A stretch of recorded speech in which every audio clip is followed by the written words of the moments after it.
उदाहरण नंबर 2 देखेंगे और फिर उसी से जुड़े प्रश्नावली के सवाल लेंगे।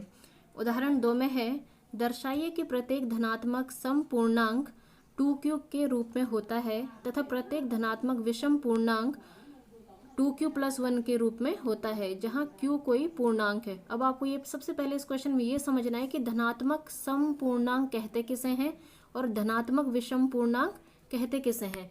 धनात्मक कहाँ से शुरू होते हैं? 0 से शुरू होते हैं, लेकिन यहाँ पे सम है ना, सम संख्याएं कौन सी होती हैं आपको पता है, 2, 4, 6, 8 है ना। और उसी ढंग से धनात्मक विषम पूर्णांक यानी कि 1, 3, 5, 7 है ना, इनको कहते हैं विषम संख्याएं। इनको बताना हमने कि 2q और 2q+1 के रूप में हम इनको निरूपित कर सकते हैं, दर्शा सकते। तो कैसे दर्शाना है? अब हमने इसमें किसका प्रयोग करना है? यूक्लिड विभाजन एल्गोरिथम का हम इसमें प्रयोग करेंगे। हमें इस सवाल में हमेशा माना से सवाल शुरू करना है कि माना ए क्या है? कोई धनात्मक पूर्णांक है। ए हमारे पास कोई धनात्मक पूर्णांक है। अब आपको सबसे पहले ये देखना है कि जो आपको ये सवाल दे रखे हैं, अगर हम इनको यूक्लिड विभाजन एल्गोरिथम के फॉर्म में लिखेंगे तो कैसे लिखेंगे? हमने एक शुरू में पढ़ा था कि a = bq+r होता है ना। क्या होता है? a = bq+r। और a क्या मान लिया हमने? कोई धनात्मक पूर्णांक मान लिया है। अब जो हमारे पास bq+r है, इसका हल आपके सवाल में ही छुपा है। कैसे? आपको सबसे पहले क्या दे रखा है? 2q, और अगला दे रखा आपको 2q+1। अगर मैं यहाँ पर इसको 2q लिखूं, अगर a = 2q लिखूं तो r की वैल्यू क्या है? यहाँ पे r कुछ नहीं दे रखा है ना, तो ये क्या हो जाएगा आपके पास? 0। उसी ढंग से अगली बारी में क्या है? 2q+1, यानी कि अगर मैं a = 2q+1 लिखूं तो जो bq की जगह में क्या आ गया? 2q आ गया, और r की जगह में यहाँ पे क्या आ गया? 1 आ गया। बस यहीं तक आपको समझना है।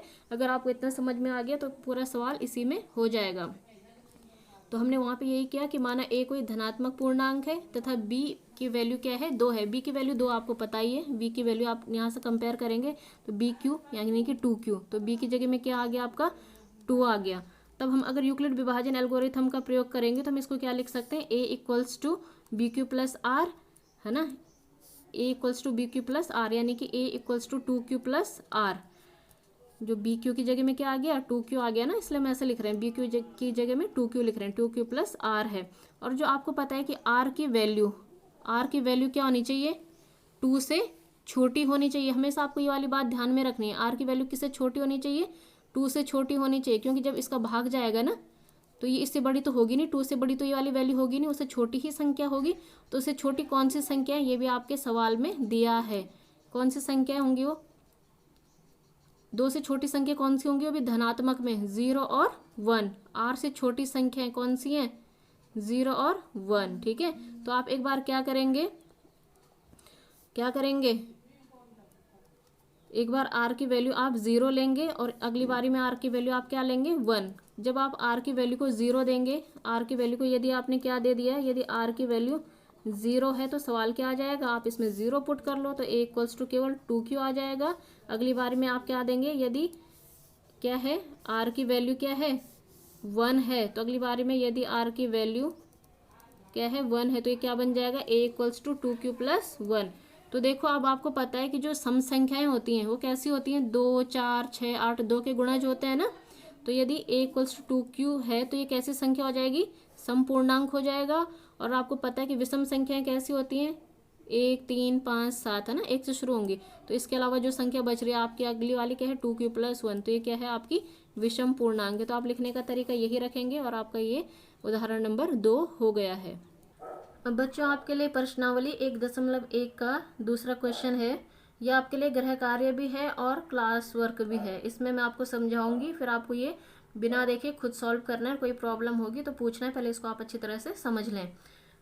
क्या है क्वेश्चन नंबर 2 में? दर्शाइए कि कोई भी धनात्मक विषम पूर्णांक, अब वो कहाँ से शुरू कर रहा है सवाल को? विषम पूर्णांक धनात्मक है यानी कि 0 के बाद की संख्या है, और कैसी संख्या होंगी? विषम, यानी कि 1, 3, 5, 7 विषम पूर्णांक होती है ना। इस ढंग से पूर्णांक 6q+1 या 6q+3 या 6q+5 के रूप का होता है जहाँ q कोई पूर्णांक है, जहाँ पर q क्या है? कोई पूर्णांक है। तो अभी मैंने आपको बताया था पहले वाले क्वेश्चन में कि हम इसमें क्या करेंगे? माना से सवाल शुरू होगा हमेशा कि माना a कोई धनात्मक विषम पूर्णांक है। हम शुरू में यहीं से मान लेंगे कि ए कोई धनात्मक विषम पूर्णांक है। जब हमने पढ़ा था कि अभी यूक्लिड विभाजन परिमेय से क्या पढ़ा था, A equals to B Q plus R, A equals to क्या पढ़ा था हमने, बी क्यू प्लस आर।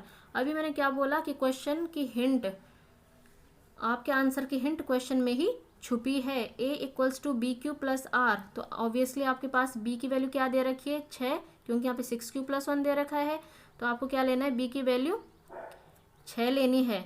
और आर की वैल्यू जो होगी वो कहाँ से शुरू हो रही है, आर की जो वैल्यू होगी वो 6 से छोटी होगी, क्योंकि जब उसमें भाग जाएगा तो ऑब्वियसली 6 से छोटी संख्या से ही तक ही जाएगा, 6 से नहीं जाएगा, है ना। यानी कि जो आर की वैल्यू होगी वो क्या होगी आपकी, 6 से छोटी होगी। तो धनात्मक पूर्णांक 6 से छोटे कौन होते हैं, 0, 1, 2, 3, 4, 5, है ना। तो इसमें हम लिख सकते हैं कि जो आर है वो क्या है, 0 से शुरू हो रहा है और कहाँ तक जा रहा है आपका, 6 तक जा रहा है। कहाँ तक जा रहा है, 6 तक जा रहा है ना, 6 से छोटा, सॉरी 6 तक नहीं जा रहा है, 6 से छोटा है मतलब।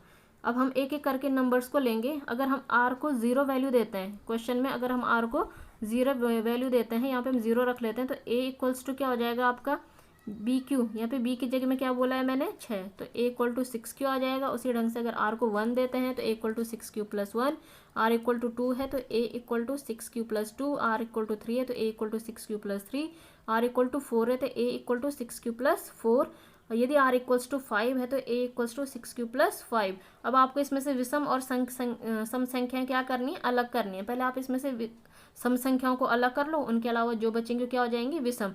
तो आपको पता है कि जो कैसी संख्याएं, सम संख्याएं कौन होती हैं, 0, 2, 4, 6, 8, है ना।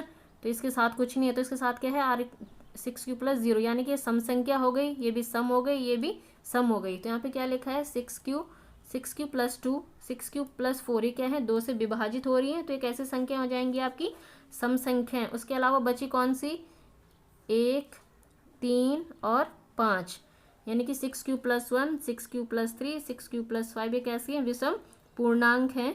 तो हम ये कह सकते हैं, निष्कर्ष निकाल सकते हैं कि अतः कोई भी विषम पूर्णांक जो है 6q+1, 6q+3, 6q+5 के रूप में होता है। तो ये आपका क्वेश्चन नंबर 2 का सॉल्यूशन है। आप इसको देखें, नहीं समझ में आ रहा है तो पूछें। धन्यवाद।